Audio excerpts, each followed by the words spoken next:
So I'm getting ready to do an oil change in my wife's car. I was about to unscrew the oil filler cap when I noticed this.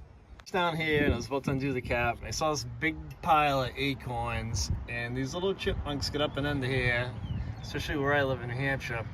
They make a mess. So what you don't want to do is you don't want to remove something like that, you know, oil cap, and have them all fall in there. Because if you did that, there's a chance that they could all fall into your motor and cause a lot of damage inside your motor, and that wouldn't be much fun. So now to do this oil change without that falling in there, what I have to do is be able to access that area that all those acorns are in, so I can safely remove them. And to do that on this car, I'm going to remove this plastic piece.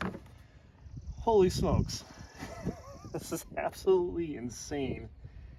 And when you're in here, you want to look at the wiring, because you don't want these little suckers up here gnawing on your wiring. That would not be good. Man, this isn't good. So let's get rid of this. So what we're going to do is going to suck this out of here with that shop vac. This is absolutely ridiculous.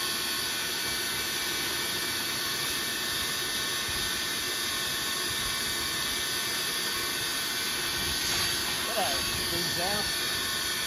Let's get rid of this down the list.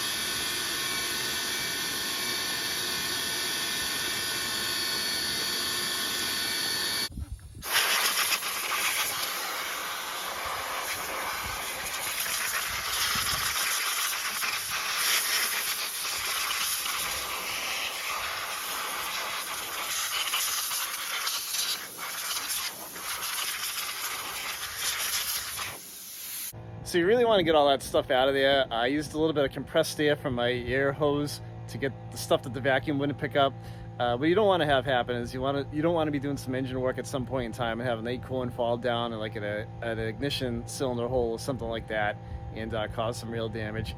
So a couple methods I used to get it out of there. If you have any questions, leave a comment and I will reply back to you. Don't forget to like the video if you liked it, and remember to subscribe to the channel. Thanks for watching, guys.